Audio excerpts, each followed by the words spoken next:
승무패 11회차 현미경 분석 1부 첫 번째 경기는 CFR 클루와 라치오의 경기입니다. 저는 무패 투폴로 가보도록 하겠습니다. 이 통계적인 부분은 화면을 멈추셔서 구독자 여러분들이 확인을 해 주시기 바랍니다. 살롱 코멘트로 빠르게 넘어가서 분석을 진행을 하도록 하겠습니다.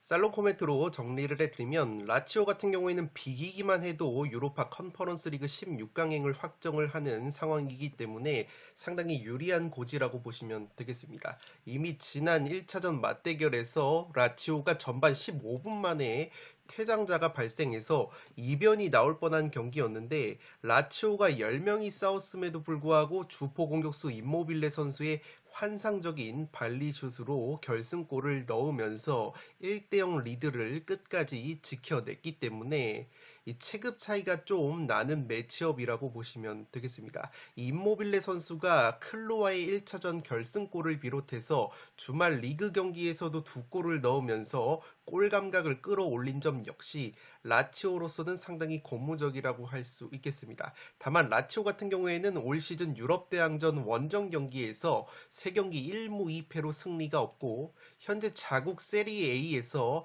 아탈란타, AC 밀란, AS 로마와 함께 치열한 4위권 경쟁을 펼치고 있기 때문에 이 비기기만 해도 되는 유리한 상황에서 자국 리그 일정까지 고려했을 때 무승부 정도의 이변은 충분히 노려볼 수 있는 매치라고 생각이 됩니다. 이 CFR 클루 역시 올 시즌 유럽 대항전 홈 경기에서만큼은 성적이 5승 2패로 원정에서의 1승 5무 2패보다 확실히 홈에서 저력을 보여주는 팀이기 때문에 라치오가 수비수 로마뇰리 선수와 파트리치 선수 2명이 빠지는 수비 공백까지 고려를 했을 때 이 경기는 무승부 정도의 이변이 나오면서 라치오가 올라가는 그림도 충분히 그려볼 수 있지 않을까 싶습니다. 1번 경기는 무패 투폴로 가보도록 하겠습니다.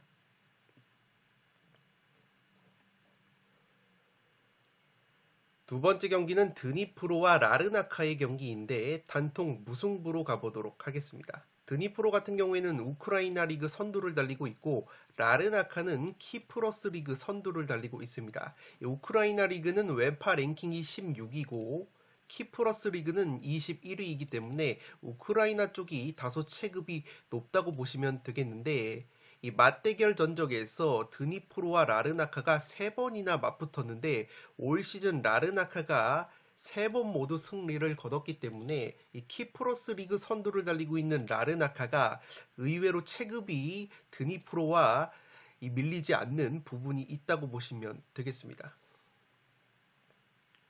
살롱 코멘트로 바로 정리를 해드리면 이미 올 시즌 유럽 대항전에서만 3차례 맞대결을 펼쳤던 두 팀인데 이 라르나카가 모두 승리를 거뒀을 정도로 상성적으로 라르나카가 드니프로에게 우위인 부분이 있습니다.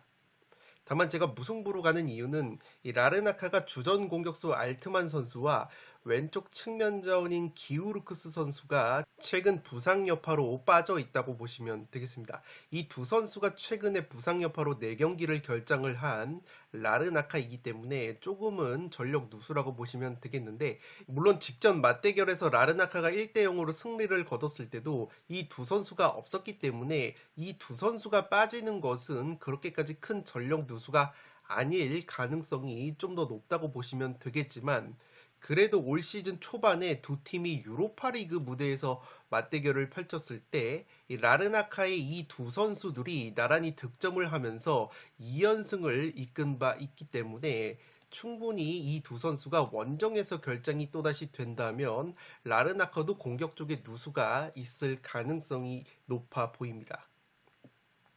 라르나카가 자국 키프로스 리그 기준으로도 원정에서 성적이 다소 떨어지는 약점이 있고 유럽 대항전 무대에서도 원정에서 무승부 비중이 근소하게 증가한다고 보시면 되겠습니다. 이 드니프로 같은 경우에는 주포 공격수 도부약 선수가 직전 라르나카전에서 득점포가 없었지만 올 시즌 컨퍼런스 리그에서 5골을 넣으면서 득점 2위를 달릴 정도로 컨퍼런스 리그 무대에서는 득점 감각이 꽤 좋다고 보시면 되겠습니다. 또한 드니프로의 골키퍼 왈레프 선수가 직전 경기 세트피스로 결승골을 실점을 했지만 이 나쁘지 않은 선방 능력을 보여줬기 때문에 충분히 홈에서는 더 좋은 선방 능력을 보여줄 가능성이 있지 않나 싶습니다. 다만 이 드니프로가 우크라이나 팀이다 보니까 현재 이 전쟁 여파로 인해서 현재 우크라이나 지역에서 홈 경기를 치르지 못하고 슬로바키아 코시체 지역에서 홈 경기를 치러야 하는 입장이기 때문에 이 온전한 홈 어드밴티지는 누리지 못할 가능성이 있다고 보시면 되겠습니다. 물론 이동거리 자체는 우크라이나가 슬로바키아가 훨씬 더 가깝기 때문에 키프로스 팀인 라르나카가 슬로바키아로 이동할 때 더 먼 거리를 이동을 하기 때문에 이 체력적인 부분에서는 드니프로가 근소하게 우위를 가져갈 것으로 보이지만 양 팀의 상성을 고려했을 때 이번 경기도 드니프로가 쉽게 승리를 거두진 못할 것으로 보입니다. 이번 경기는 단통 무승부로 가보도록 하겠습니다.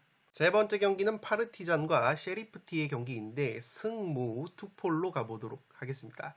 이 세르비아 리그 2위를 달리고 있는 파르티잔이고 셰리프티는 몰도바 리그 1위를 달리고 있다고 보시면 되겠습니다. 이 파르티잔이 속한 세르비아 리그는 웨파 랭킹이 11위고 셰리프티의 몰도바 리그는 32위이기 때문에 기본적으로 리그 간의 체급 차이가 조금은 있다고 보시면 되겠습니다. 살롱 코멘트로 정리를 해드리면 지난주 1차전 맞대결에서 파르티잔이 1대 0으로 신승을 거둔 매치업인데 지난 1차전 때와는 꽤 많은 변수가 있는 2차전이 될 것으로 보입니다. 우선 직전 1차전에서 셰리프티가 홈 경기였지만 무관중 경기로 진행이 됐었기 때문에 이 셰리프티 입장으로서는 홈 어드밴티지가 그렇게까지 많이 느껴지지 않았던 악재가 있었습니다. 또한 전반 21분경에 셰리프티의 공격수 탑소바 선수가 헤딩슛을 날렸는데 그것이 크로스바를 맞고 나오는 등 이 경기 내용 자체가 셰리프티가 파르티잔을 상대로 나쁘지가 않았다고 보시면 되겠습니다. 이 파르티잔이 주포 공격수 고메스 선수가 선제골을 넣으면서 1대 0으로 리드를 잡았는데 이 수비수 부야치치 선수가 퇴장을 당하면서 그 다음부터 경기 구도가 셰리프티가 주도하는 흐름이 나왔다고 보시면 되겠습니다. 이 셰리프티가 수적 우위 속에서 슈팅을 무려 16개나 때렸는데 이 득점에 실패를 했다고 보시면 되겠습니다. 그래도 이번 2차전은 상당히 고무적인 것은 직전 파르티잔과의 1차전에서 징계로 결정이 됐었던 이 공격수 아칸비라는 선수가 징계에서 돌아오기 때문에 이 선수가 셰리프티에서 가장 많은 리그골을 넣고 있는 공격수라는 점에서 지난 1차전 맞대결보다는 확실히 셰리프티가 전방에서의 골 결정력이 올라갈 수 있다고 보시면 되겠습니다. 또한 파르티잔이 자국 세르비아 리그를 기준으로 원정보다 오히려 홈에서 성적이 떨어지는 부분이 있고 올 시즌 유럽 대항전 무대에서 5번의 무승부로 무자비 면모를 어느 정도 보여주고 있다는 점 역시 이 무승부 정도의 이변을 충분히 노려볼 수 있는 매치이지 않나 싶습니다. 물론 파르티잔의 주포 공격수 고메스 선수가 셰리프티전에서 결승골을 넣었고 주말 리그 경기에서도 2골로 맹활약을 하면서 여전히 최전방에서의 한 방은 파르티잔이 좀 더 강력하다고 보시면 되겠습니다. 다만 파르티잔의 주전 수비수 부야치치가 퇴장 결장으로 인해서 이번 경기 빠지게 되고 셰리프티의 주포 공격수 아칸비가 복귀를 하면서 주말에 셰리프티가 리그 경기가 없었다는 점까지 고려를 했을 때 셰리프티 사이드도 충분히 가져갈 만한 매치라고 생각이 됩니다. 다만 셰리프티 역시 올 시즌 유럽 대항전 원정 성적은 떨어지는 약점이 있기 때문에 승리까지는 어려워 보이고 이 무승부 정도가 충분히 이변이 나올 만한 매치이지 않나 싶습니다. 3번 경기는 승무 투폴로 가보도록 하겠습니다. 네 번째 경기는 안더레우트와 루도고레츠의 경기인데 승무 투폴로 가보도록 하겠습니다.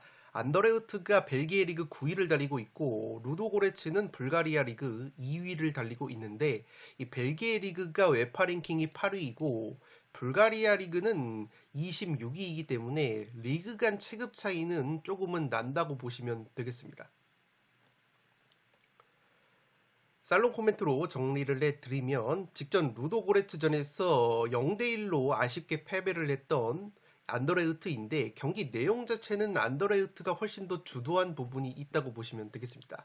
특히나 안더레우트 입장으로서는 전방 막판에 측면 자원인 드레이어 선수의 슈팅이 골대를 맞고 나온 것 그리고 후반 막바지에 공격수 라만 선수가 골키퍼와 1대1 찬스에서 득점에 실패한 것이 상당히 뼈아팠다고 보시면 되겠는데, 그만큼 안더레우트가 결정적인 기회만 살렸다면 충분히 무승부 이상은 거둘 수 있었던 경기 내용을 루도 고레츠 원정에서 보여줬다고 보시면 되겠습니다.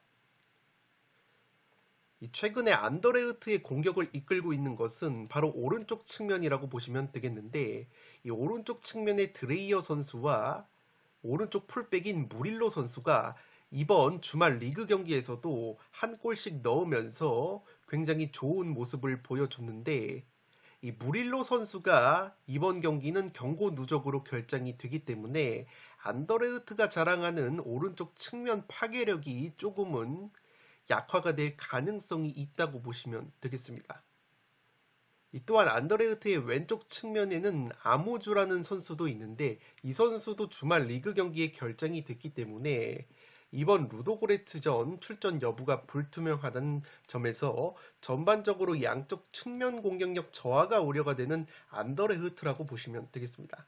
또한 안더레우트가 최근에 아쉬운 것은 올 시즌 최전방에서 리그에서 7골을 넣어줬었던 이 파비오 실바라는 울버햄튼 출신의 공격수가 최근에 PSV로 이적이 되면서 최전방에서의 결정력이 다소 아쉬워진 안더레흐트라고 보시면 되겠습니다. 따라서 안더레흐트가 이번 경기도 홈 경기이지만 측면과 전방에서의 골 결정력이 다소 아쉬울 수 있는 매치라고 보시면 되겠습니다. 루도 고레츠 같은 경우에는 최근에 공식 경기 9경기 무패의 상승세를 달리고 있고, 이미 유로파 리그에서는 베티스, 로마 같은 체급이 높은 팀들과도 나쁘지 않은 경기력을 보여줬기 때문에 안더레우트 원정에서도 끈적한 경기력을 보여줄 것으로 생각이 됩니다.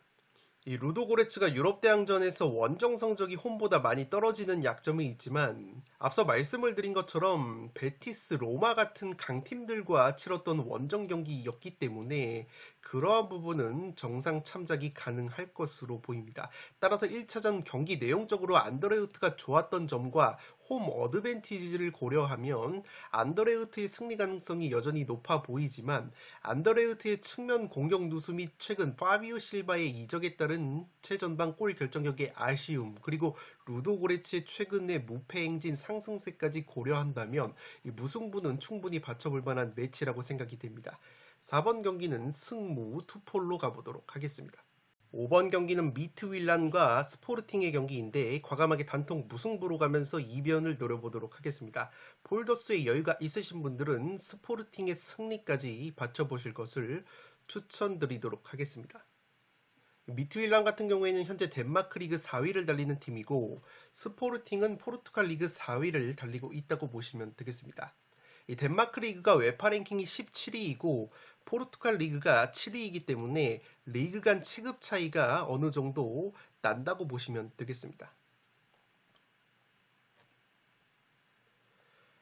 살롱 코멘트로 정리를 해드리면, 양팀이 1차전 맞대결에서 1대1 무승부가 나왔던 매치업인 만큼 이번 경기 역시 의외로 팽팽한 양상이 나올 것으로 생각이 됩니다.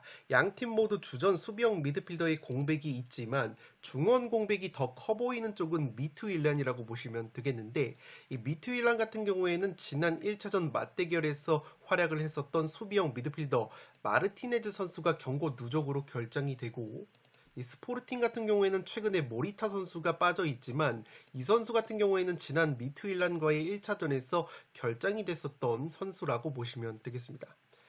양 팀이 모두 플레이메이커의 역할이 상당히 큰 팀이라고 보시면 되겠는데, 이 미트윌란 같은 경우에는 에반데르라는 미드필더, 그리고 스포르팅은 페드로 곤살베스라는 플레이메이커가 그 역할을 담당을 한다고 보시면 되겠는데, 이 에반데르라는 미트윌란의 플레이메이커가 월드컵 휴식 기간에 미국 메이저리그 사커로 이적이 되면서 최근에 미트윌란이 중원 쪽에 공백이 생겼다고 보시면 되겠습니다. 물론 에반데르라는 미드필더가 직전 스포르팅과의 1차전 맞대결에서도 없긴 했지만, 이 스포르팅 같은 경우에는 반대로 플레이메이커 페드로 곤살베스 선수가 주말 리그 경기에서 2골로 맹활약을 했기 때문에 확실히 중원 플레이메이커 측면에서는 스포르팅이 우위를 가져갈 것으로 보입니다. 다만 주말 자국 리그 경기에서 미트윌란이 까다로운 리그 2위 팀 원정에서 4대0 대승을 거뒀는데 미트윌란의 측면 에이스라고 볼 수 있는 이삭센이라는 공격수가 3골로 해트트릭을 기록을 했다고 보시면 되겠습니다. 따라서 미트윌란 역시 공격 상황에서 이 이삭센 선수의 한 방을 기대해 볼 수 있는 매치라고 보시면 되겠습니다. 미트윌란이 올 시즌 자국 리그 덴마크 리그를 기준으로는 홈에서 성적이 떨어지는 약점이 있지만 유럽 대항전 무대에서만큼은 홈에서 굉장히 저력을 보여주고 있다고 보시면 되겠습니다. 체급이 높은 라치오를 상대로 5대1 대승을 거둔 바 있고 페예노르트와의 홈 경기에서도 2대2 무승부를 거뒀을 정도로 이 체급이 높은 팀들을 상대로 한 유럽 대항전 홈 경기에서 패하지 않는 저력을 보여준 바 있습니다. 이 스포르팅 같은 경우에는 자국 포르투갈 리그 기준으로 원정에서 성적이 떨어지면서 실점도 9골이나 증가하는 약점이 있고 이 스포르팅 역시 오른쪽 윙백 페드로 포로의 토트넘 이적 이후에 상대적으로 오른쪽 측면 공격력이 약화가 된 부분이 있기 때문에 충분히 무승부 정도의 이변은 노려봄직한 매치라고 생각이 됩니다. 5번 경기는 단통 무승부로 가면서 과감하게 이변을 노려보도록 하겠는데 그래도 스포르팅의 승리까지 투폴로 추천을 드리도록 하겠습니다. 6번 경기는 AS 모나코와 레버쿠젠의 경기인데 AS 모나코의 단통 승리로 가보도록 하겠습니다. 폴더스에 여유가 있으신 분들은 승패로 갈라보실 것을 추천드리도록 하겠습니다. 지난주 1차전 맞대결에서는 모나코가 레버쿠젠 원정에서 3대2로 짜릿한 승리를 거뒀다고 보시면 되겠습니다.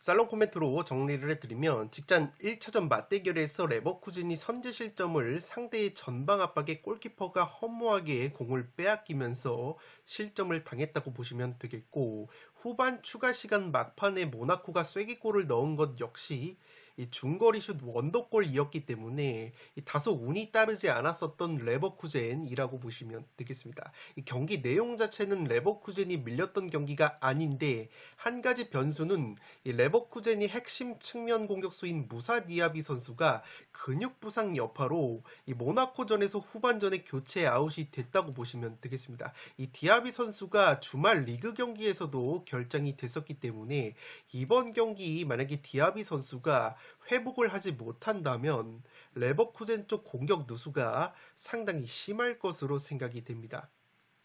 다만 여전히 결장이 100%가 아니고 출전 여부를 지켜봐야 한다는 보도도 나오고 있기 때문에 만약에 이 레버쿠젠의 디아비 선수가 출전을 하게 된다면 최근에 레버쿠젠의 플레이메이커인 비르츠 선수의 활약이 좋은 레버쿠젠이고 무엇보다 부상에서 돌아온 공격수 패트릭 쉬크 선수가 주말 리그 경기에서 오랜만에 득점포를 가동을 했기 때문에 레버쿠젠도 무시할 수 없는 화력을 모나코 원정에서 보여줄 가능성이 있지 않나 싶습니다. 다만 디아비 선수가 부상에서 회복이 되지 못한다면 최근 모나코가 자국 리그에서의 상승세가 있고 최근 레버쿠젠 같은 경우에는 또다시 수비 불안감을 노출을 하고 있기 때문에 모나코 사이드가 유리해 보이는 매치이지 않나 싶습니다. 최근에 레버쿠젠이 자국 리그 포함해서 5경기에서 1승 4패 하락세인데 실점이 무려 10골이나 되기 때문에 경기당 평균 2골을 실점을 하고 있다는 점에서 모나코의 주포 공격수 벤 예드르 선수의 물이 오른 골 결정력이 또다시 빛을 발할 가능성이 있지 않나 싶습니다. 따라서 이 경기는 다소 복불복인 요소가 있는 것이 레버쿠젠의 핵심 측면 자원인 디아비 선수가 부상해서 만약에 돌아올 수 있다면 충분히 레버쿠젠 사이드도 노려볼 수 있는 매치라고 생각이 되고 이 디아비 선수가 부상해서 복귀하지 못한다에 베팅을 하게 된다면 그래도 모나코의 승리 쪽으로 가는 것이 합리적인 선택이 되지 않을까 싶습니다. 6번 경기는 모나코의 단통 승리로 가는데 폴더스의 여유가 있으신 분들은 승패로 갈라보실 것을 추천드리도록 하겠습니다. 현미경부석 일부 마지막 경기는 PSV와 세비야의 경기인데 PSV의 단통 승리로 가보도록 하겠습니다. 이미 지난주 1차전 세비야 원정에서 0대3으로 대패를 당한 PSV이기 때문에 상당히 동기부여가 떨어질 수도 있는 매치인데 세비야 역시 3골차 리드를 잡아놨기 때문에 무리할 이유가 전혀 없는 매치라고 보시면 되겠습니다.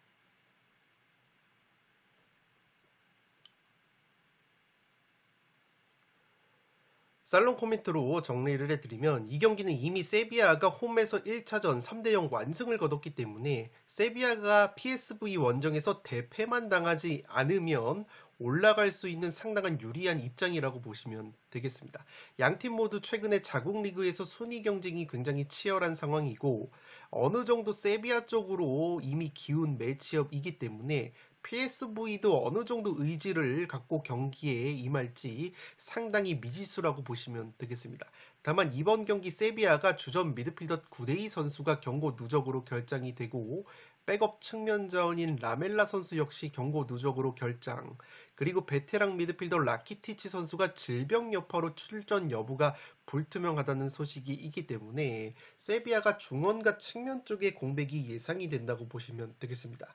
이 세비야가 자국 라리가 그리고 유럽 대항전 원정 성적이 현저히 떨어지는 약점이 있는데 세비야가 라리가 원정에서 최근에 6경기 3무 3패로 승리가 없고 올 시즌 챔피언스리그 무대에서도 원정에서는 2무 1패로 승리가 없었다고 보시면 되겠습니다. 그에 반해서 PSV는 자국 네덜란드 리그에서 홈에서 성적이 두 번째로 좋은 팀이고 유럽 대항전 무대에서도 홈에서는 프리미어리그 아스날을 꺾는 등 3승 1무 1패의 좋은 홈 성적을 보여주고 있기 때문에 충분히 홈발을 받을 만한 PSV라고 보시면 되겠습니다. 물론 당시에는 이 PSV에 코디 각포라는 에이스 공격수가 있었지만 지금은 리버풀로 이적이 된 상황이기 때문에 PSV가 그때만큼의 공격력을 보여줄 수 있을지는 의문이라고 보여지는데 제가 기대를 걸어보고 싶은 선수가 이 PSV의 바카요코라는 19살의 측면 자원이라고 보시면 되겠습니다.